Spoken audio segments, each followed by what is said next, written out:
众朋友，大家好，欢迎收看今晡日福气类的节目。哇，今晡日介医疗单元非常嘅重要，用人讲咧，因为老水木有关系，大家有爱我嘅感觉冇？系讲阿姆拉翻炒水母体，天然也是是会吃到冻干苦，系冇是会吃到冇水包，贵感也是冇进行，水木两件事情非常嘅重要，水木水得好。天然嘅心情是会变到冻好，身体也会冻空气，所以今晡日老大家来分享水母有乜嘅困难，做埋为水母体，你做定用人来面对，用人来改善。大家来分享你今日里边，佢系来自国际联性依然嘅苗肉教书染中线上吴清平线上分享。嗨，大家好，我是吴清平，我是联信国际医院的胸腔科医师。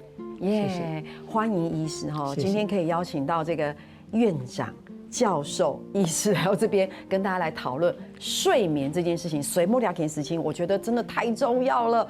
所以今天呢，我们要好好的跟大家讲，我们为什么会睡不好哦？我们要怎么样才可以睡得好？不过多聊开始咧，让大家先来讲哦。唔讲爱讲回流讲什么？你个线上去没较讲音哦。不过躺的是。因为有学客语，还曾经到汪散那边待过将近3个月，上张也改西给是吗？我那个时候在群体医疗，所以特别去那边。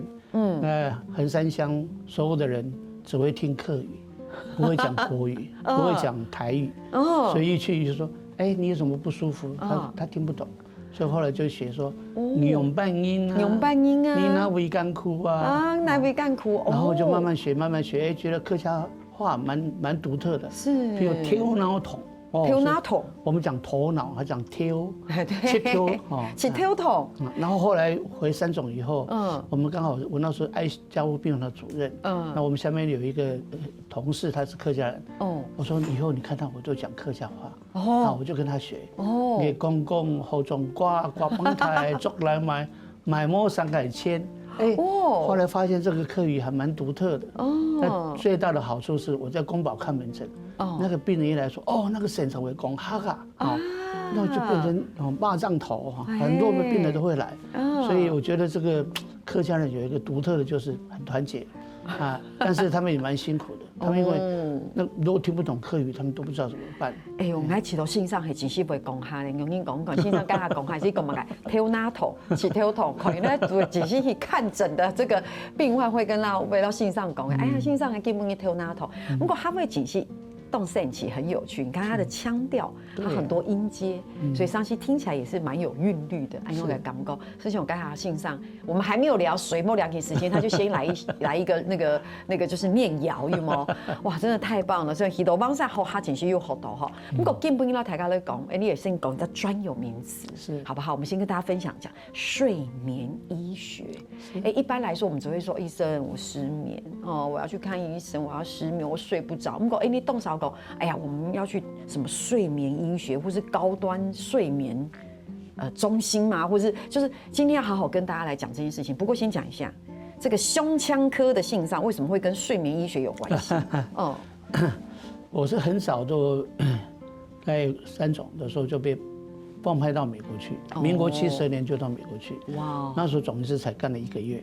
他到美國去以後，老闆問我說：“哎，你要學什麼？”我說：“我什麼都要學啊。”他說：“你不是要念 PhD？” 我說：“是啊。”那你的題目呢？我說：“我什麼都可以啊。”他說：“那你學睡眠。”我以為他看不起我，我說：“我從台灣來呀。”他說：“那個最新，美國1981年才開始注意睡眠。”我1983就去了。後來我 PhD 拿到。4年後回到台灣來，我還不好意思跟他講我是去學睡眠，沒有，你是走在很前面。不是那時候，然後最早是那時候三總的經費也沒有那麼多，那我們局長就問我說：“哎，金平，你那個睡眠實驗室大概多少錢？”我算一算，1比40嘛，所以大概1000萬。老闆說：“那你你去做臨床好了。”三總那種經費不多，1000萬不可能。所以我就轉去做加護病房，做氣喘，做一些其他的疾病。那睡眠就把它先放着。是，但是有沒有丟？沒有，因為三總我們就成立一個睡眠中心。但是就沒有花那麼多精神去。但後來是我自己後來就發現說，哇，我怎麼會變胖？我在美國才68公斤呢。後來就捧我當2家醫院的院長，一回來3年哦，86。不是因为吃太好，没有，但是很多人说我吃海鲜，他吃海鲜怎么会胖啊？后来到立新去当副院长，也没有人管哦，就95公斤。然后我怎么知道我那么严重？第一个是我老婆说，你好厉害哦，1秒、2秒、3秒就睡着。可是人家会觉得这很棒哎。对啊，3秒入睡不着，你3秒入睡。对啊，但是睡起来就喉咙都很干。最重要是我孙子就在客厅就说：“阿公打呼好大声哦！”我说完了，我好像中奖了。后来就一测，哇，我是超严重的呼吸中止，我的深层睡眠不够，我缺氧的一塌糊涂。所以高血压、糖尿病、中风、心脏病，我没有一个没有。等一下，所以你都有吗？等一下，你刚刚念了什么？医生，你刚刚快要绕口令了，你再念一次：高血压、性冲病、糖尿病，什么都有。所以那个其实很可怕，很难想象我坐在这边的是一个染肿的性上给讲起干嘛改都有性，还有扁动推啊，有水膜有问题。我以前95公斤，现在看起来是做70几，所以我10年用了机器，用一些自己的方法，我能够就完全的减肥，然后睡觉睡得很好，眼睛看起来不会很没有神。现在看起来，现在看起来就是不肥胖，然后看起来很有精神，眼神有神。网看参看这次是有一个很长的故事，我们现在讲一下。所以那时候因为这样的原因，就开始做睡眠医学。可是，在台湾的起步应该是很困难的吧？是因为睡眠医学也是到最近这几年大家才重视到说，哇。睡觉打呼，谁不打呼啊？台湾人100个86个都打呼啊，打呼有什么关系？真的吗？这么多人打呼？因为我们下巴长得比较小，就像瓜子脸，像瓜子脸就容易打呼。因为瓜子脸比较漂亮，比较帅，比较漂亮。医生，这是真的吗？你现在讲这是真的吗？还是你现在是在跟我开玩笑？所以有人都讲说，哇，真的我们华人比老外多4倍呼吸中止，老外都厚道啊。那我们华人因为头脑比较大，这边比较小。所以你一睡着的时候还是一定是个声音嘛？那是谁没有？100个86个都有。你要找到不打呼，你刚刚是学很久才学会的吗？我自己一直都有。所以确实那个打呼会引起很多的变化。如果又变胖，然后变双下巴，那问题就越来越多。所以你看节目开始讲到咱大家咧分享的是线上去讲的，去水木了件事情，唔但讲系翻炒水木体停，其实佢被让用到身体动都改平，是种线上讲，它其实是一个。我们常常会讲说，头版爱访问动都心上。以前我访问很多医师，是不管怎么讲，医生到最后都会讲说啊，你不要喝酒，你不要抽烟。我访问心脏科医师，最后也是不要喝酒，不要抽烟。我访问这个医师，专科医师，他也说不要喝酒，不要抽烟。我们就会说，原来后来它其实是一个源头，因为它其实会引发很多其他的相关的一个病症。这是为什么叫大家就是要好好吃饭，对不对？好好睡觉，按用个意思。所以讲到鸦片，线上都推翻是快行按有按用的这个所谓台湾医学的这个研究。所以我们可不可以明确的，或是几句话简单到台尬讲，到底睡眠医学是什么？如果今天我要告诉你说，让你狗要在定义这个是什么，我们可以怎么说？其实我们人有1/3的时间都在床上。对，人一定是4点钟，8点钟睡梦就是1/3。对，1/3。那1/3的时间到底怎么样？很多人都不清楚。所以只要睡着，里面都大家说我有睡眠障碍，睡不着，睡不着。第一个是躺下去睡不着，第二个是睡到半夜会醒过来，第三个是怎么睡都不够，睡很饱起来觉得没精神，就像猫，1秒、2秒、3秒就打呼，可是起过来，怎么睡都不够，累累的所以那个睡眠障碍，其实我们讲这3个，当然还有别的，还有别的说，我睡着以后那个脚一直抽，我都不知道它到底是什么病，它是那个腿不宁症候群。你是心上，你的意思是说，像有时候我们睡着的时候，你的意思说像这样睡着，然后会突然脚抽一下吗？是啊。这个我会偶尔没有关系啊。如果很多了，我现在突然很紧张，我会我自己，而且还会被自己还会自己意识到，几个给我嗅一下。那个偶尔没有关系，如果1个钟头15次以上，我们就会注意到4、5次还是10。会有人1个钟头这么多次？有人30次，有人40次都有。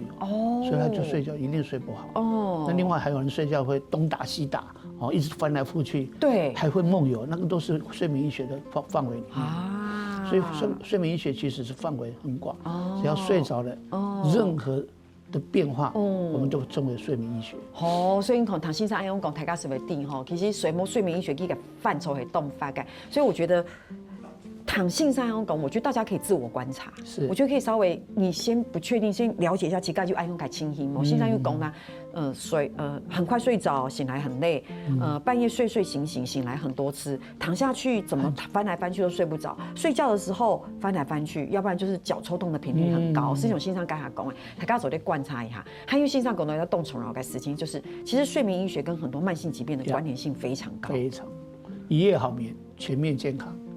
哇，这是另外一个金句，对不对？一夜好眠，全面健康，全面健康啊！是，所以睡觉8个钟头其实非常重要。它其实在睡觉的时候是让你全身心都得到放松。我很想问性上一个问题哈，因为这问题是又都动因随着年纪的增长，他说：“哎呀，我一天4小时就够了，我一天3小时就够了。那我这样子我就觉得我已经睡得很饱很足够，这个到底够不够？大家先聊哈，练不一差，你等下讲来搞。”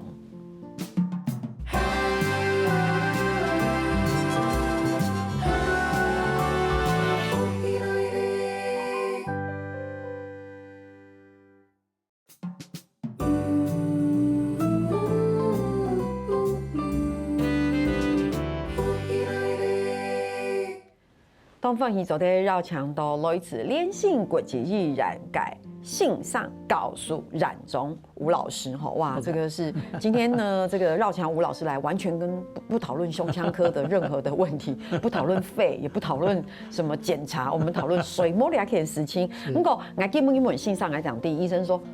睡眠专科就是在胸腔科的范畴里面，对不对？是啊，我真的是长知识了。上段节目最后，我有很多信上讲，因为动斗感应啊，会说拜托，我现在都几岁了，我告诉你，我睡4个小时，就拉嘞，我就饱了。然后我就想说，怎么那么棒？怎么？因为我都觉得我要睡7、8个小时，我才会满足。是。对，为什么他们可以这么短？这是对的吗？其实我们睡觉并不是你一躺他就睡着。它其实第1期、第2期、第3期深层睡眠，然后再做梦，一次是90分钟。我们把第1期、第2期叫浅睡，然后第3期叫做深层睡眠，叫熟睡。所以大家都知道是浅睡、熟睡到做梦，一次是90分钟，它要一种循环4次到5次，所以平均至少要7个钟头。等一下，所以我们如果睡7个钟头，我们是这样循环哦。我以为是7个钟头，就是这一套流程是在这7个钟头里面。所以那个老天爷为什么这样设计，我们不懂。但是最重要的深层睡眠是在前半夜出现，然后做梦的时间是越来越长。刚开始1个梦、2个梦、3个梦、4个梦，到后面越来越多。越来越长，但是你醒过来只会记得最后1个梦。没错。那很多人都说，我做好多梦，因为他常常醒来，所以表示并不是梦多，而是常常醒来。但是为什么要这样设计？其实它有它一定的道理。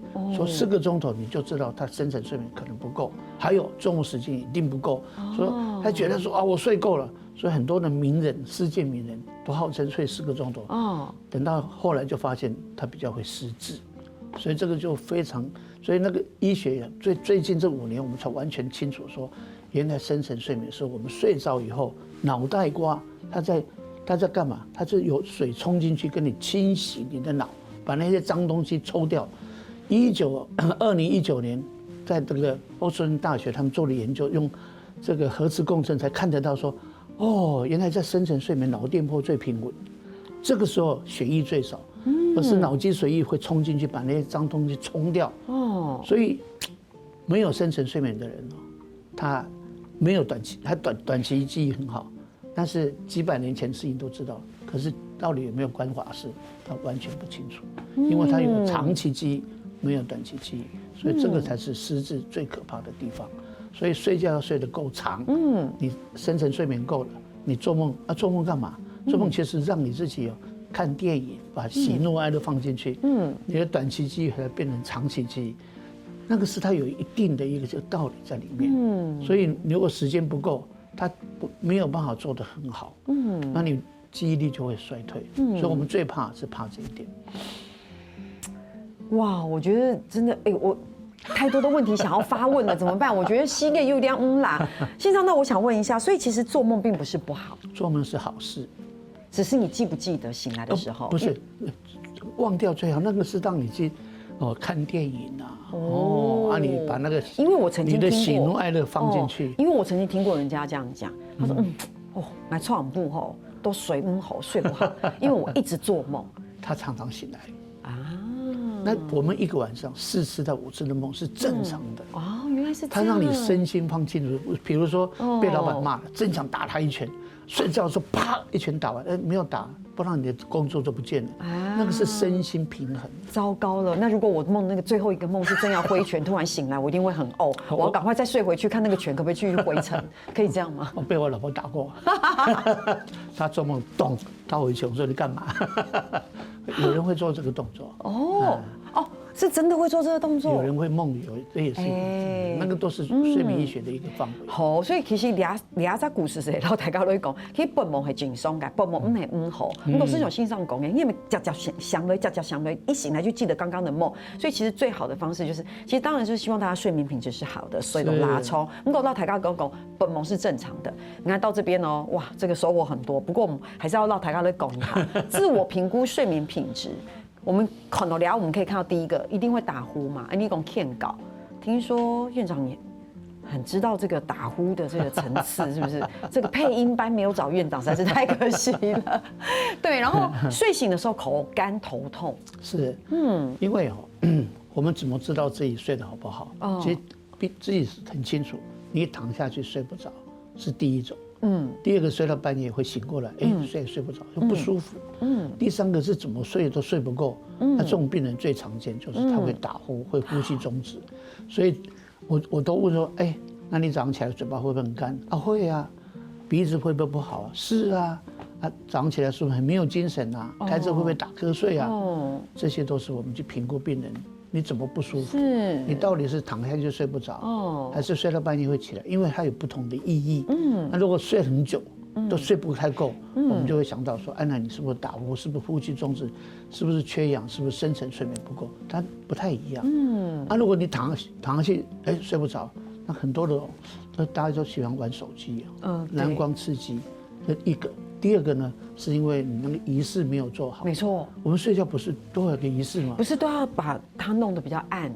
对，有些人会点精油，对不对？或者点个小夜灯，然后几点睡就几点睡，你不要今天8点睡，明天10点睡，或者12点睡，他那个仪式不对，舍不得啊！好不容易明天是周末，不然舍不得这么早睡啊。可是周末早睡，并不能够把你礼拜1到礼拜5的欠的睡眠把它还掉。我正要问这一题，补眠可以吗？我以前年轻的时候，大白投诉改时间就会说，我1到5好吗？我要6日补眠补回来，所以补眠有用吗？补眠是心力有用，心力有用，性灌毒用。可是你就知道，你那个深层睡眠是补不回来的，还有做梦补不太回来的。所以你等到你睡醒，还是精神还是不好。可是我礼拜6的时候，假设礼拜5的晚上，比如说12点睡，我睡到第2天中午12点。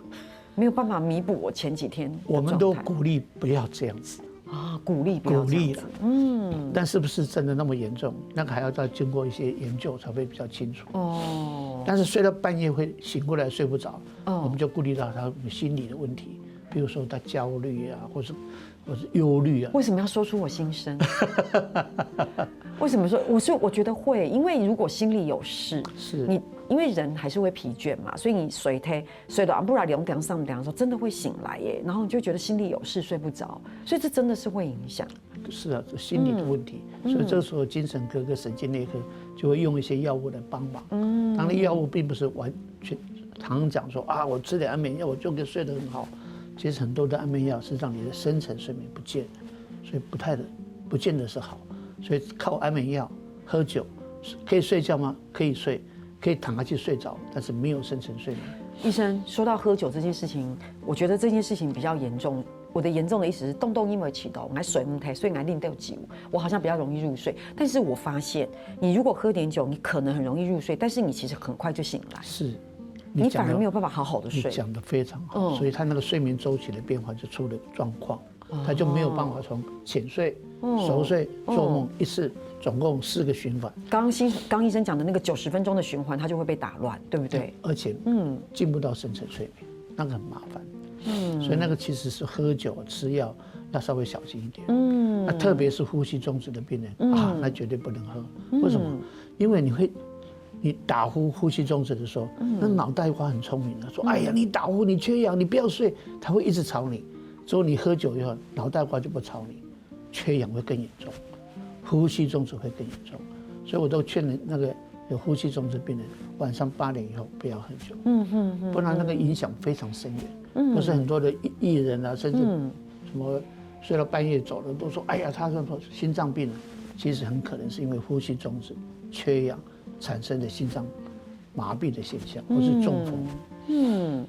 哇，今日你俩是节目，先让大家都好好讲水墨2件事情。你还没有就是绕墙线上那档节目地图，都跟大家好好来讨论一下睡眠呼吸中止，我们就专门来讲这个。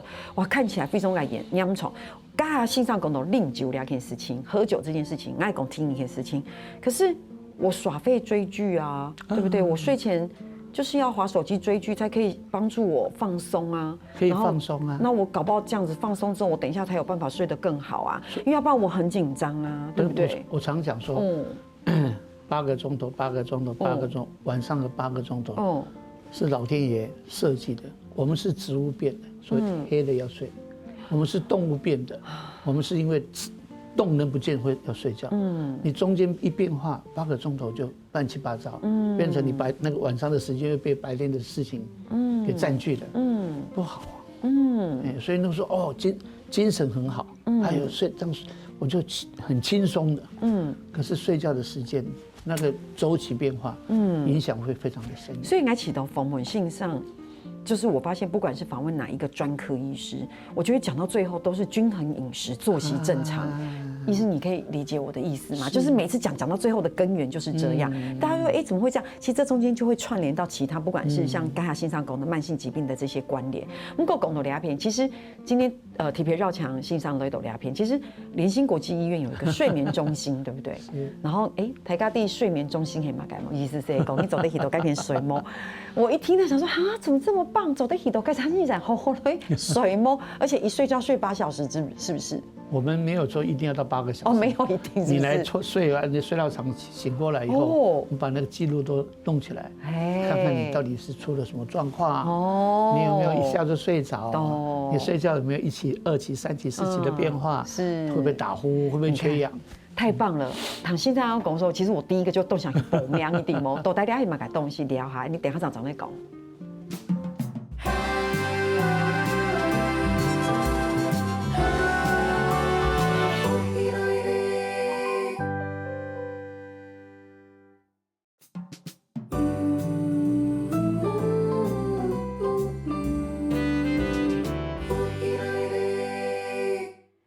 今日绕墙的吴院长来到节目地图，让大家来讲水木2件事情。你上台节目讲到睡眠中心、水木中心，哇，公国改世界啊，绕线上打嘴鼓，线上说啊，好像几年前你做过统计，你说台湾只有54个，50洗在地方，当年那个时候就可以去，现在更多，现在更多了，对不对？然后呢，睡眠中心我想要请线上好好来讲一下，都大概有没有改提供？提供改变有做嘛改事情？他要钱吗？我们到那边可以得到什么？这样子？其实健保是给付的哦。只要你要说我们叫做多功能睡眠检测，它是要贴脑电波，4条线，你要看看你眼睛的动的情形，它会2条线放。我以为是看黑眼圈，不是看那个眼动，眼睛会不会动那个。OK。再来这边有个鼻孔，它就放一个，看你的气流。下巴有时候会贴一个激动图。等一下，这样要放轻松吧，不然这样谁睡得着？突然讲的很好，还没讲完。哦，对不起，抱歉打断，请说。然后胸部跟腹部各有一条 band， 看你呼吸是像胸腔动还是腹部动，那不太一样。另外还要看心电图，还有手要看一个血氧，另外脚会贴一个肌电图，看那个脚会不会乱动，所以这个叫多功能睡眠检查。OK， 健保给付但是因为要排比较长的时间，因为譬如说大的医院有时候要排到1年。就是我现在如果去报名，就是我要就是跟挂号一样，然后有的排因为上去等东西黏哦。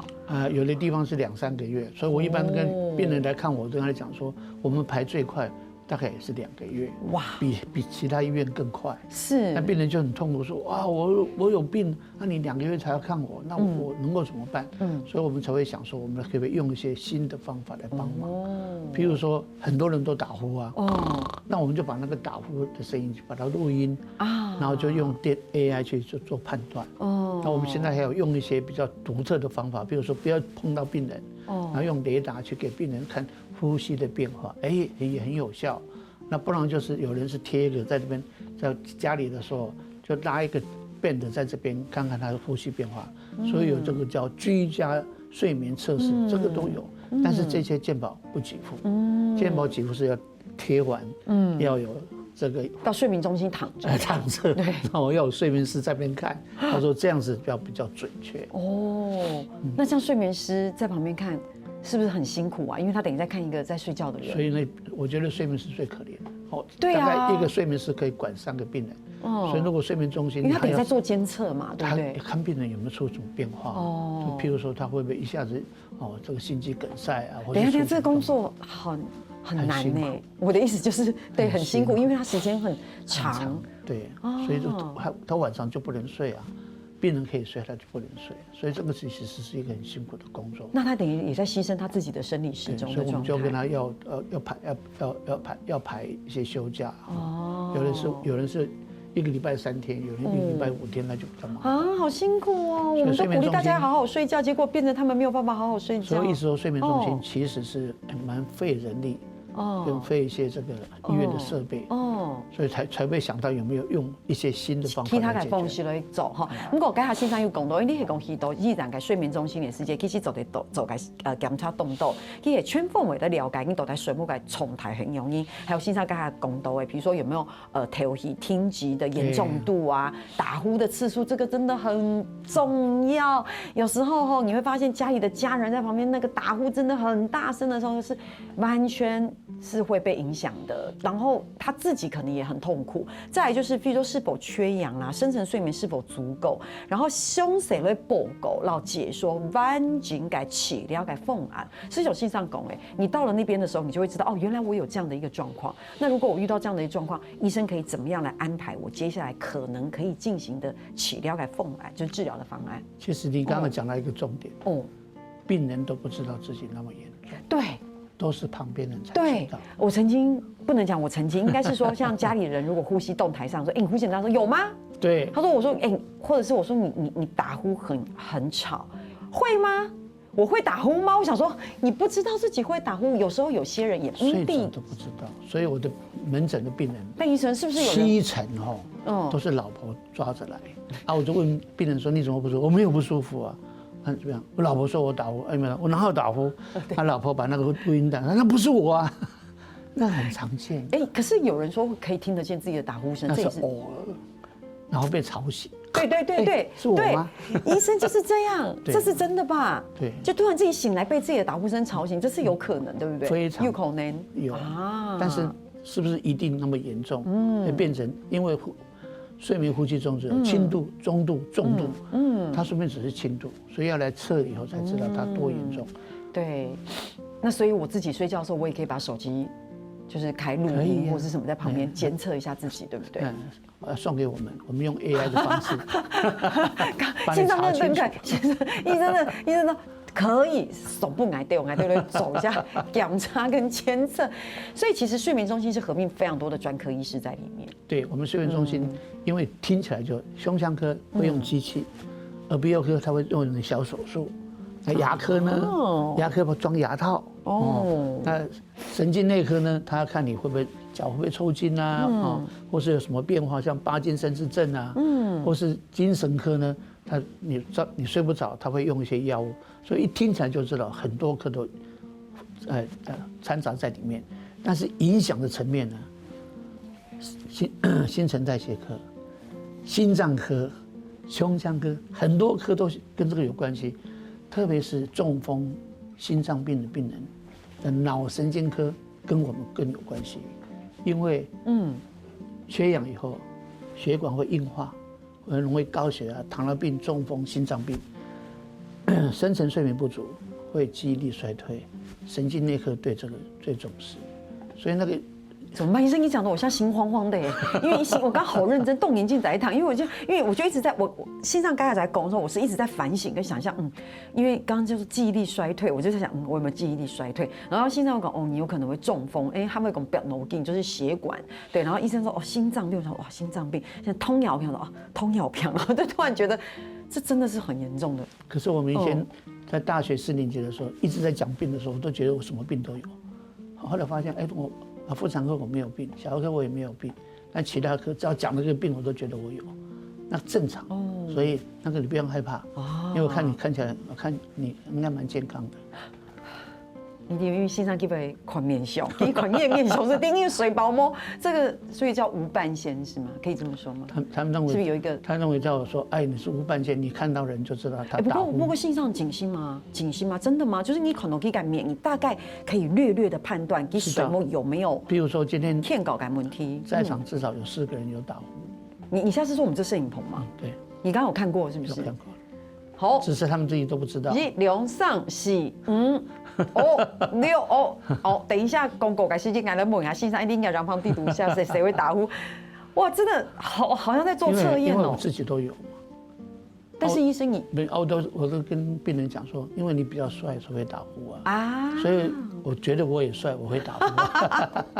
等一下台钢莫法多心脏在功效，其实也是真的，因为这好像跟脸型有关。有关。来，我们问一下医生，你对这个睡眠医学未来的期许是什么？你看，我们今天讲这么多，你看医生他这个肚脐这个动性，都给他打嘴鼓，怎么问都问不完啊！我觉得下次邀请心脏那斗聊天，我觉得我要改变方式，我觉得我要用考题的方式，就是有点那种考题100题，然后我要一题一题用抽问的方式，然后就让医生没有办法好好准备这样。这下次我们用这个方式。今天先问一下对这个睡眠医学未来的期许，因为它这么重要，按重要。因为这个睡眠医学这样子发展，如果从民国70年开始到现在，大概也快40几年，快50年，但是是不是解决了所有问题？因为我们发现病人很麻烦，譬如我刚就讲过，他有问题来找我，我2个月我才能看他，因为我要看报告，看了报告以后，是不是能够很准确叫病人说，你开刀，你带机器，那个失败率太高了，所以我没有办法用一些方法让病人一来我就知道，我把它分类分清楚，所以筛检、分类、治疗、追踪。那追踪这一块我们其实有点辛苦，因为现在没有把这个追踪做得太好。机器一带，怎么样？他不一定会回来胸腔科继续看病。那会不会高血压、中风、心脏病？因为我管加护病房，我都看到很多病人年轻就中风、心脏病，我一定会出去跟家人讲，他打呼很严重。他说对呀。但是病人不知道他自己打呼，是老婆才知道他打呼，才知道他呼吸重视，所以这一块有点可惜。所以我们在想说，从鼾声我们就有办法跟病人做分类，然后就不要等那么久就知道病人的这个分类的结果跟诊断的，我们才能够给病人一些真正的治疗，跟以后的追踪，我们把它放进去。而且心脏工也非常爱重饶，我们每发现这件事情，发现过后，我们要如何在后面有一个更好的我们说一个 package， 一个追踪，所以让对这样台大长为地工，哇，我们要怎么样，其实才是真正的预防，而不是我发现了原来有这个问题，后面我们也不知道怎么办，对，不是这样子。哇，给你们节目几期新天我的动家，其实我还要问这个信上它的这个养护秘诀，我只剩下20秒的时间，我还是要让台大来考一下。好，这个就是我们的睡眠博士每日777控甜烟啫，用爱瑞公司后嘞，提起点水末听说睡7点钟这个一定要，我要睡7.5小时，吃7分饱这件事情就是默许填饱这个信上晚上搞，走7000步维持心肺功能与活力。来，我这个最后10秒问一下医生，医生你真的有走7000步吗？有，至少。可是医生这么忙，你要什么时候走路？回到家的时候走？没有，我们每次在查房的时候走来走去都8000步。OK， 好，辛苦所以今日当番伊做在绕墙，你该告诉软总线上在度聊片，到大家都讲，其实水膜该重要性，到水膜因为拄到容易个问题，你系讲大家唔啲用该晒的时间，其实只是有水膜问题，我觉得。去让医生检查是很重要的事情，非常重要的事情。系某水从线上讲嘅你当你听说清凉的水7点钟，行7千步默许填饱。这就是今天绕墙线上的聊片，然后大家的分享来第一些。我们会再邀请医师来这边，特别到大家来讲呼吸中止，是睡眠呼吸中止两件事情，好，非常该重要。所以先感谢吴医师，谢谢。好，新闻，好，两下咧绕墙，你所有嘅乡亲朋友咧，向下来走人堂咧。绕墙大家來到福氣來呢嘅民宿琴集，還有聽日客家電視 YouTube 頻道，還有落兩個影片琴集分享出去俾大家哦。